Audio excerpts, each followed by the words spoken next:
finished here, seeing if I can do anything about these hive beetles in my hive. I think I'm going to have to take the super off the top, empty it out. Not seeing any hive beetles on this end today, which is a good sign, but anyway, I've got a couple of traps out of an old hive that I had. I couldn't get any new traps in town. I got to get some from eBay, and this stuff's permethrin. It should kill them, but it will also kill bees, so I've got to be a bit careful about where I spray it. But last time I opened this up, there was heaps of hive beetles crawling all over the place, so maybe it's doing some good. Anyway, I will open up the hive and have a look. Okay. Oh, there's quite a lot of dead beetles in that diatomaceous earth. That's good. Not seeing any live beetles at all here in this top.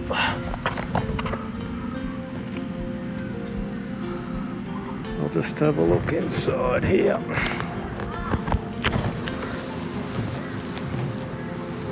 Yeah, there is still some beetles in here.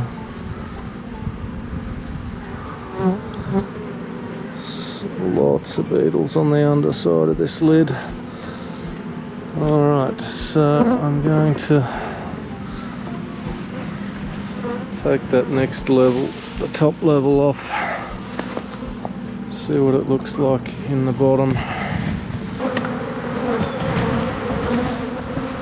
Okay, bottom section looks a lot healthier. I've still got honey in there, and I'm not seeing any live beetles, so hopefully there's not enough little nooks and crannies for the beetles to hide within that bottom section, I think, by the looks of it. So that is very encouraging. I'm going to just put this lid back on there and the roof, and we'll see. I'll take these frames out and freeze them to get rid of the larvae. Hopefully all the bees from there will find their way back in, and we'll see if that's going to get them under control. Yeah, these frames from the super, the beetles have destroyed them. There's a little patch of capped stuff there, but most of it is all like it goes fermented once they get into it. Yeah, so not good. It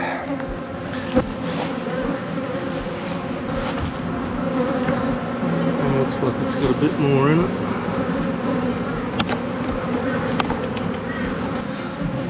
The last frame on that side might nearly be worth harvesting. I don't think there's any fermented stuff in that. I'll pull it out and have a look. Okay, this last frame was the one that I didn't harvest last time, so it's still quite full actually. It's only really this end here that's been emptied or destroyed by hive beetles, so I'm gonna try and harvest it and just see what it's like.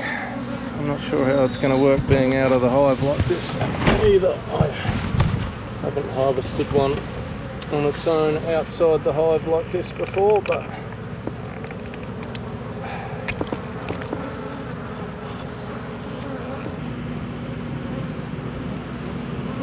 I've got them all cracked open now right up to the back, and it is flowing out there pretty good.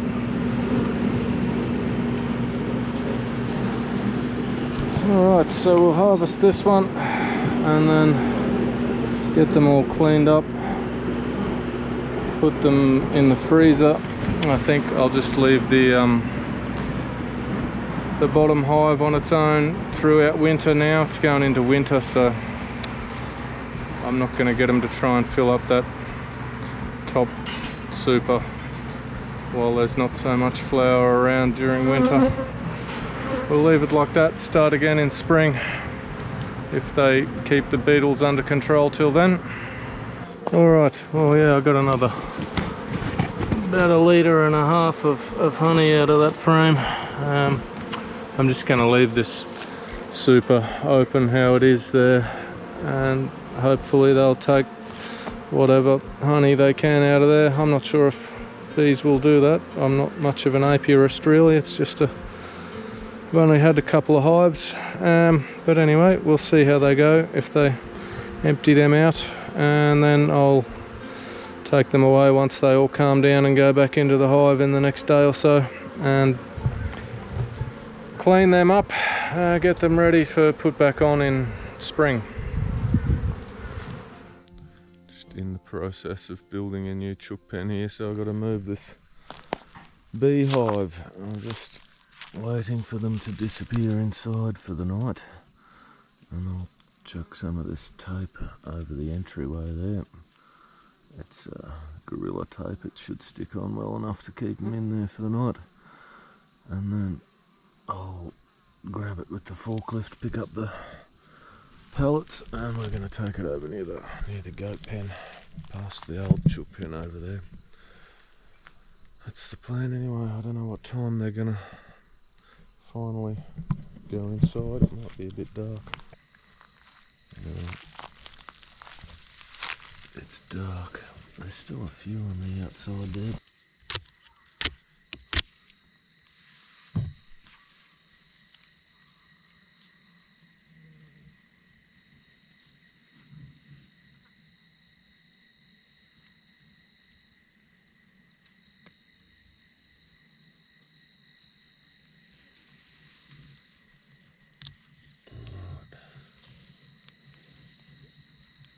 Is going to do the job. I think I'm going to move it now because I will probably start trying to push that out and get out again pretty quickly.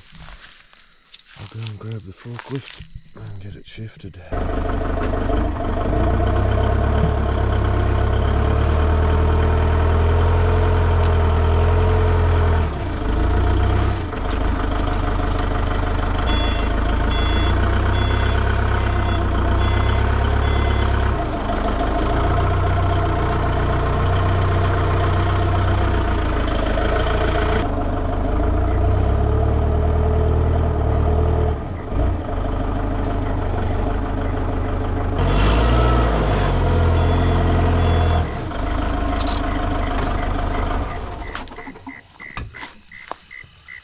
I've got this concrete slab I put here. I used to have a water tank on it. The tank sprung a leak, and I just dug out the concrete pad and shifted it over here. So hopefully that'll deter the hive beetles a bit as well.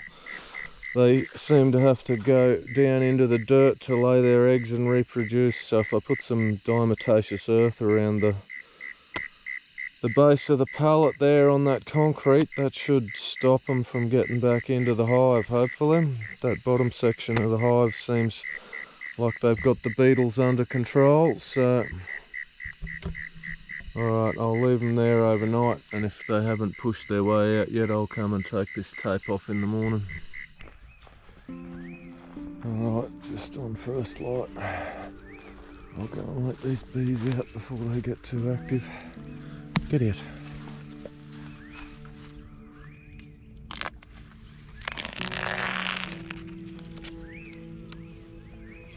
Oh, got about 3 of them stuck to the tape, but the rest are alright. It's still humming away nicely there, and they don't seem too agitated, so I'll just put this out the front so they know something's different when they come out.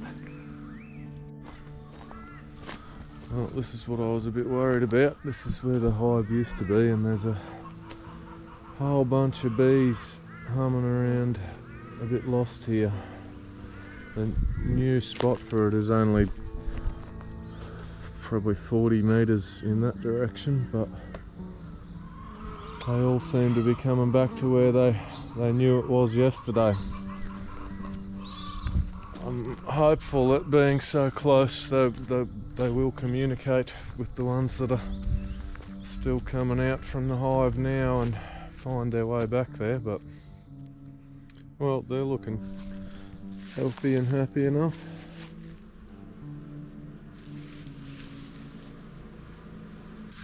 But there's still a fair few buzzing around over there where the hive was yesterday, but looks like enough of them are finding their way back home, so pretty sure they're figuring it out.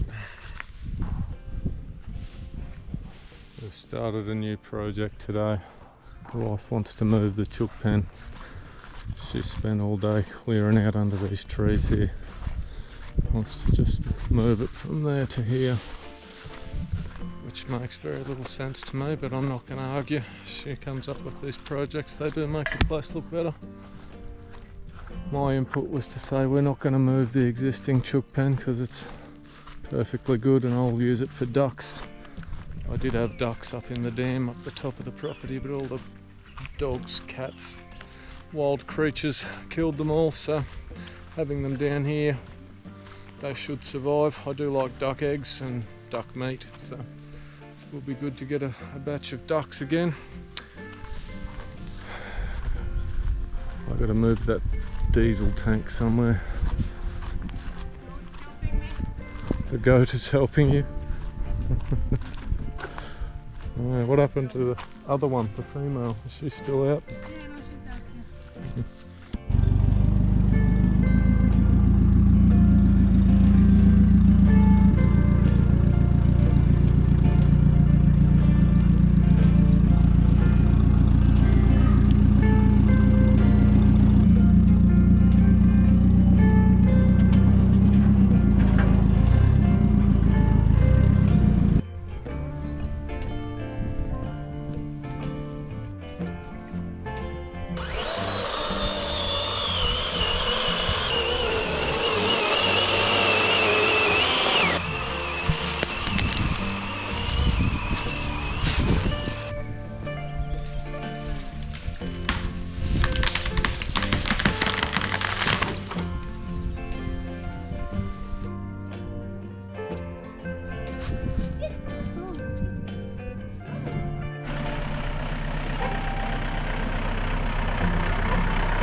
No, don't you fucking dare.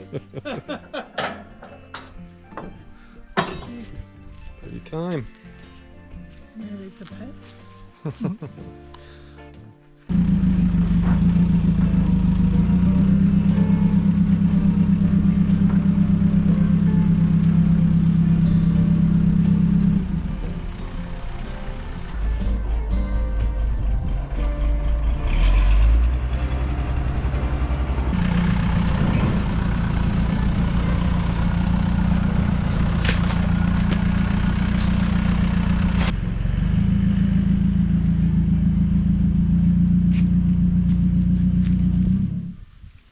Well, in typical Mariana fashion, this chook pen is turning out far more grandiose and expensive than it needs to be or should be for chickens, but that's the price of keeping the wife happy, I guess. Also on that note, I'm putting the roof on at the moment, so that's my job for today. I've got to get the sheets up there and screw them on.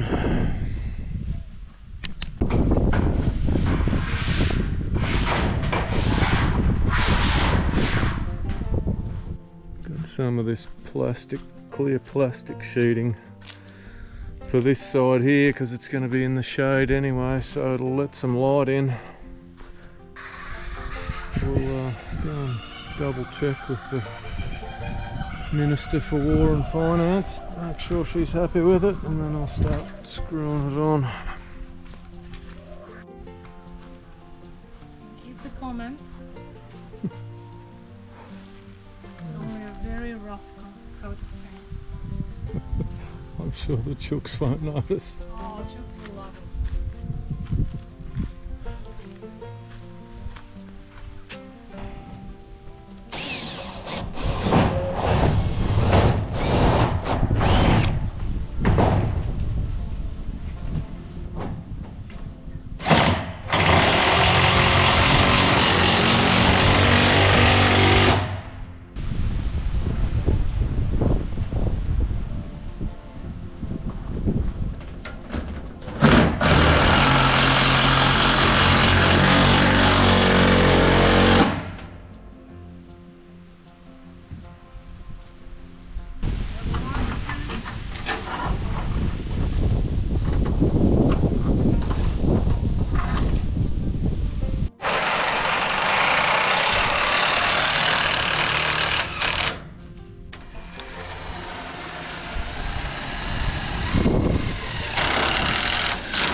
Working so hard.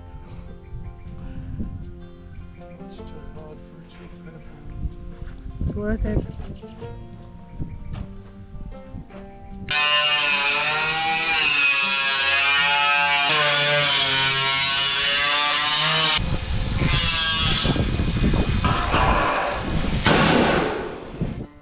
Roof is up, walls are up. Now I'm just gonna hang up some nesting boxes.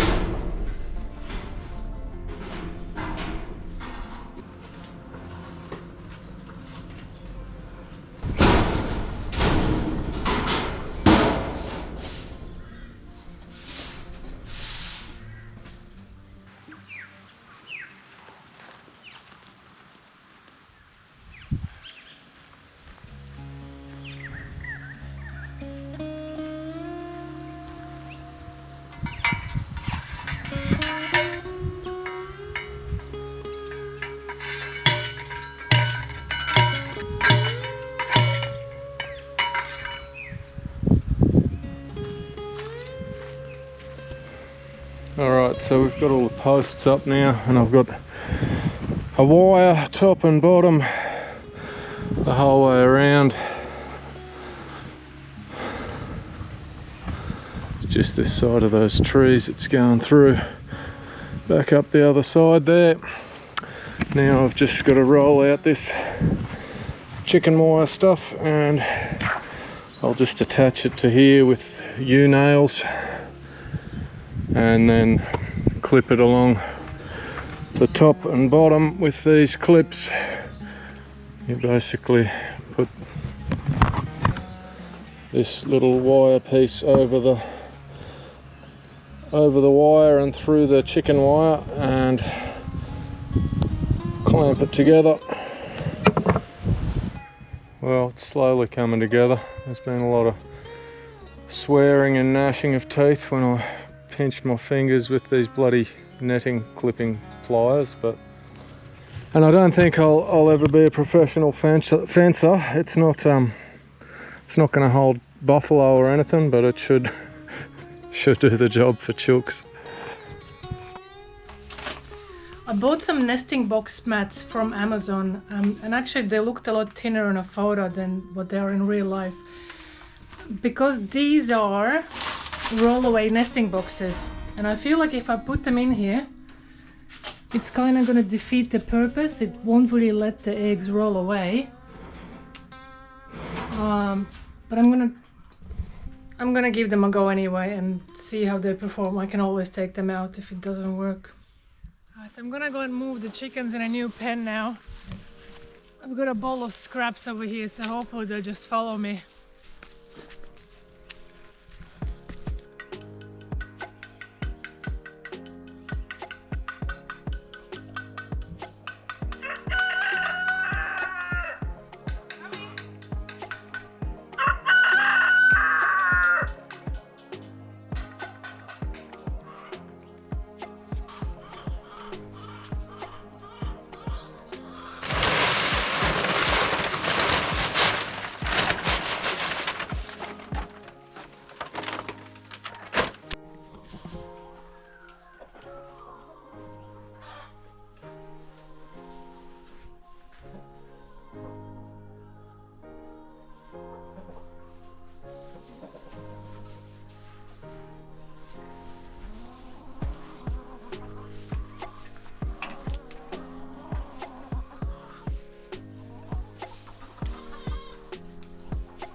Another cat in the trap last night. It's the third one in a month here. Goes like that sometimes. I've caught one every week for 4 weeks once, but I don't know why there's so many around this time of year.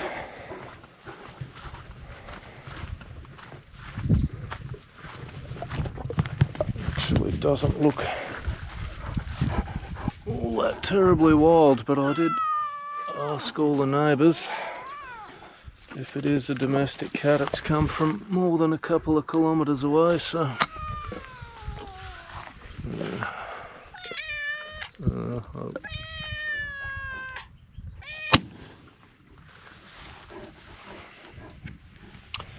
That's the end of it anyway.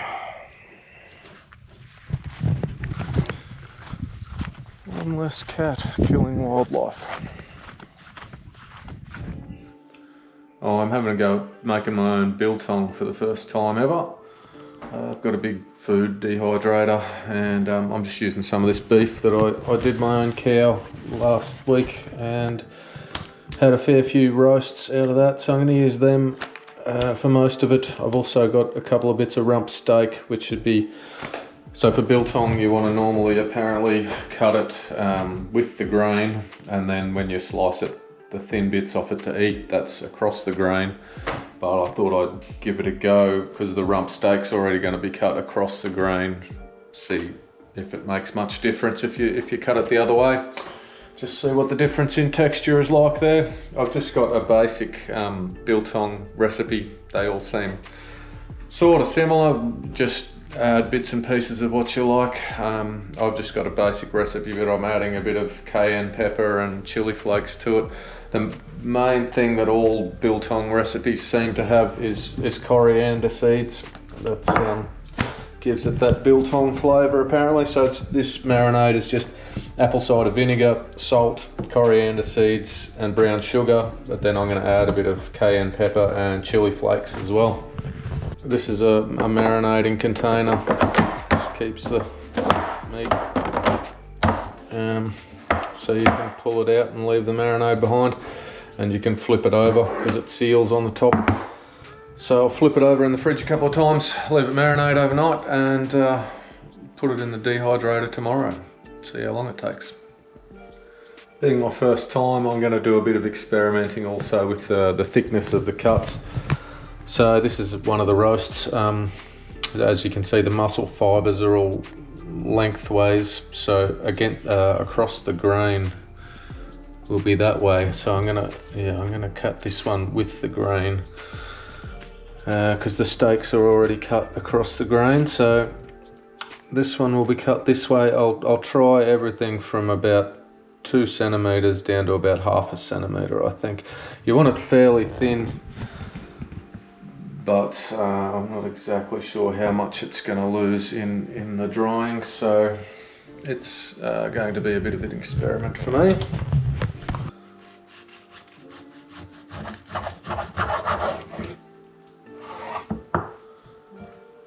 Don't want a lot of this fat on there because that can go rancid. It won't dry well, fat.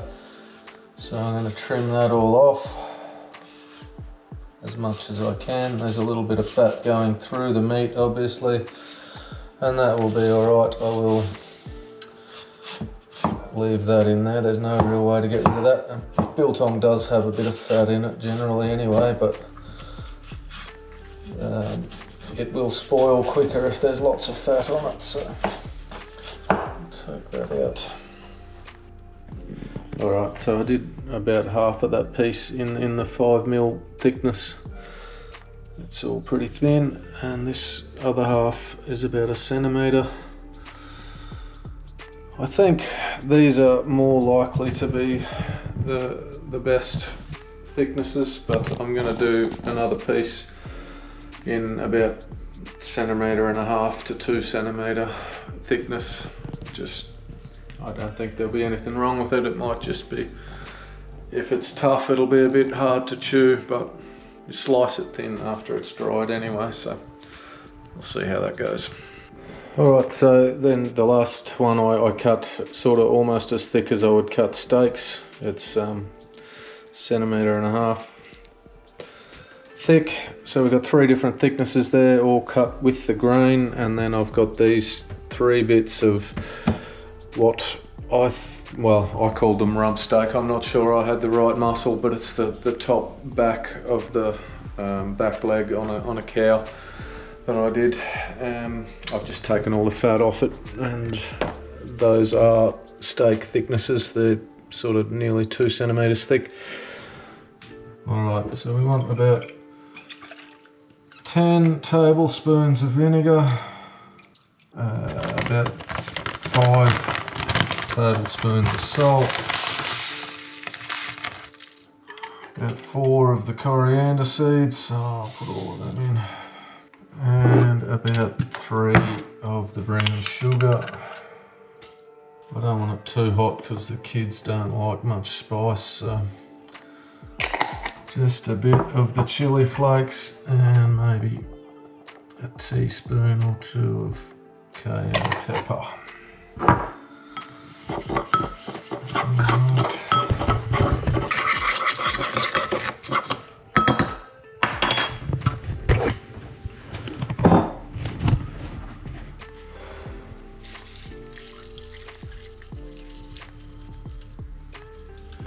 Put the rest of the meat in.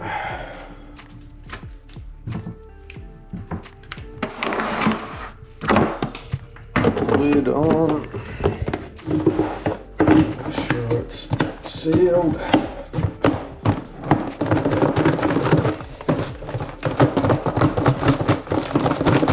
And we'll put that in the fridge. Shake it around, turn it over a couple of times for the next 12 hours or so, and then I'll put it all in the dryer. Alright, so I ended up having to get a new dehydrator. My other one, I haven't used it for a while and went to start it up and it didn't start, so something wrong with the motor. This is the only one I could find in town. Sunbeam, and it's got one issue that I don't really like. It's the longest you can set it to go for is 19.5 hours. The biltong's not going to be done that quickly, so I'll have to restart it every day until it's done, but that's alright, it's not a huge problem. It recommends doing jerky or meat at 70 degrees. I'm not going to do that. I'm going to put it on the lowest temp it's got, which is 35 degrees. Biltong is traditionally done in the open air. I don't have anywhere really that I can do that without flies and stuff getting on it. So I suppose I could hang it in here, but there's not really much airflow through here. So I'm gonna do it in the dehydrator just because it's got a forced fan, so the air will be flowing through it all the time. 35 degrees is fine. That's temperature gets up to that all the time in Africa where it comes from. So hopefully that should do the job. I'm not sure how many days it's going to take. These are the trays, so you get good airflow through there. I'm going to put different thicknesses of meat on different trays, as I said yesterday, so I can pull them out separately. So this stuff's been in the marinade for nearly 24 hours now, so I'll chuck some on the trays and see how it looks. Alright, so we've got 4 different thicknesses. This is the steak, which is nearly, it's probably about 2 centimetres, nearly an inch thick. And that's cut across the grain. The rest of them are all cut with the grain. This is the thickest I've got, probably 1.5 centimetres. That one there's nearly steak thickness, nearly 2 centimetres, but most of it's a little bit under 2. So we'll throw them in. Go thickest to thinnest.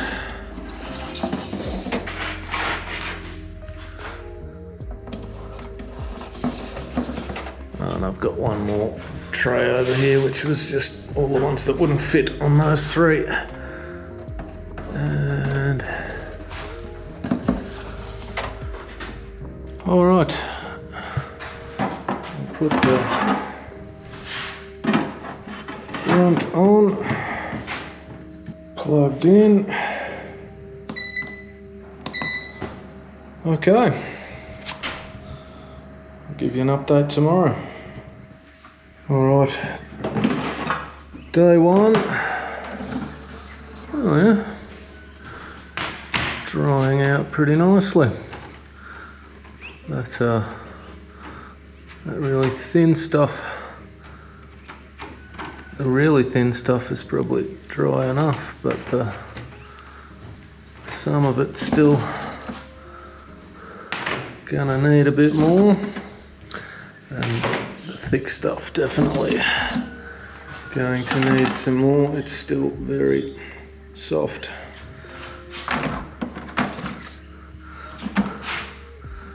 Alright, I'm just going to turn them all over. I'll try one of those really thin bits and I'll put the rest back in for another 19 hours, 19 and a half. There's probably only one of these that's looking dry enough to eat.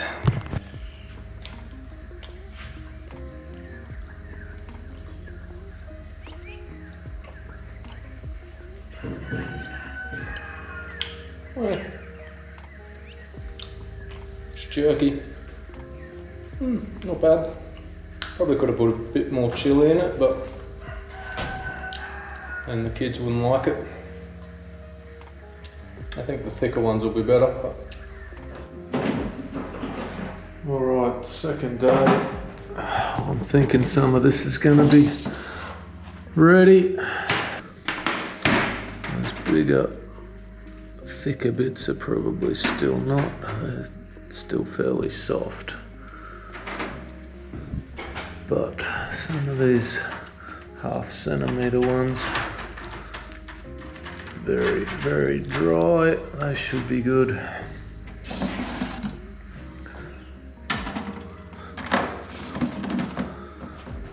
The steak ones will definitely need more. I'll leave them in there. I'll cut a bit of one of these thicker ones. So that's something that would have been like 1 centimetre thick.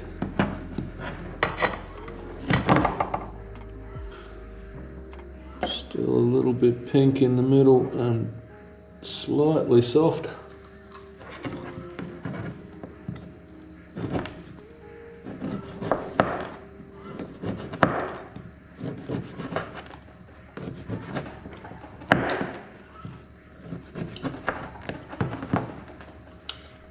That's really good actually.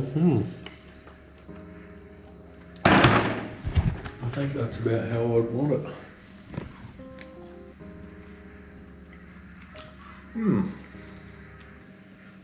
Alright, I chopped up all the real thin stuff, the 5mm stuff. It's very, very dry. This stuff here is the stuff that was probably 1 centimetre thick to begin with, and it's still nice and bendy, and it's probably my favourite at the moment. I just tried one of these ones that would have been about 2 centimetres thick when I put it in there, and it's still just a little bit too soft and not quite dried enough for my liking, so I'm going to put that stuff back in for another half a day. I'll probably check it this afternoon because it's not too far off, so I reckon about 2.5 days for 2 centimetres thick. The stuff that was about 1 centimetre thick, 2 days, was fantastic. It's really good. I'm happy with how that's turned out. Well, these steak thickness ones are done now too, so it was about 2.5 days. It's probably my favourite thickness actually. I think I'll do them all thick like steaks next time. It's just still a bit soft, dry on the outside. It's not like wet or anything in the middle, but it's still soft. I'll try one of these ones that are cut against the grain.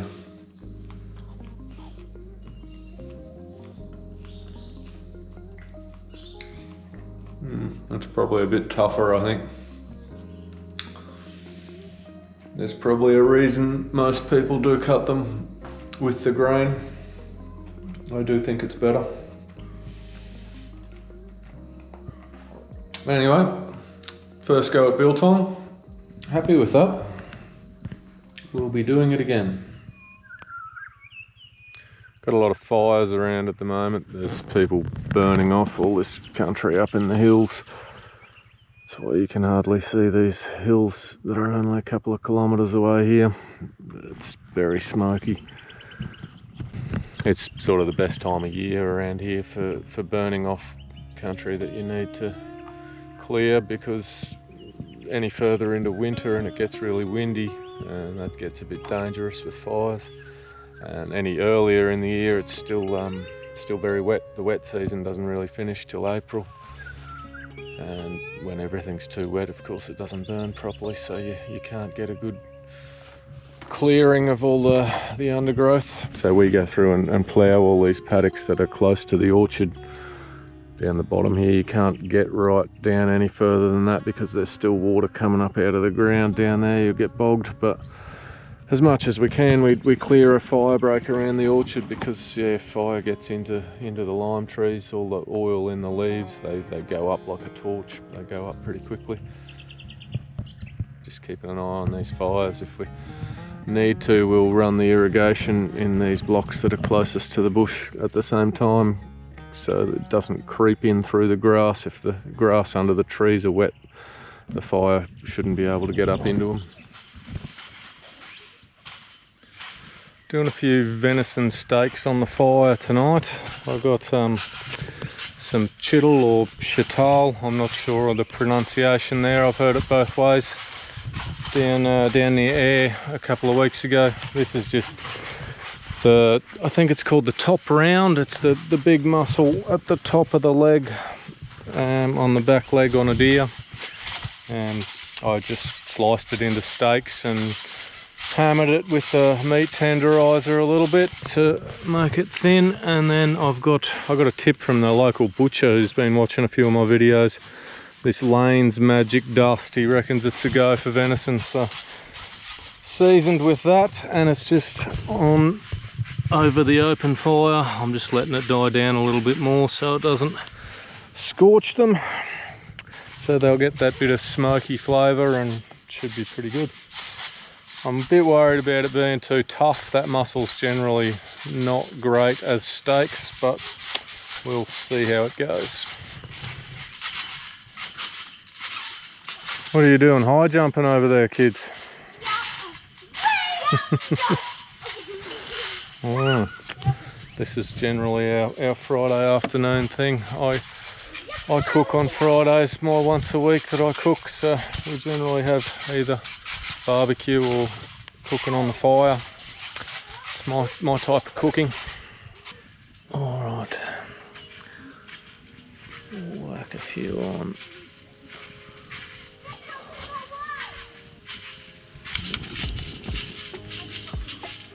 Looking pretty good.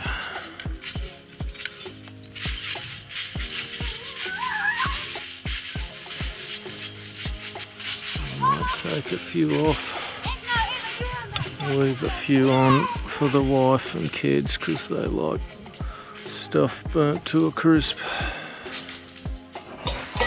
Looks pretty easy to cut, shouldn't be tough.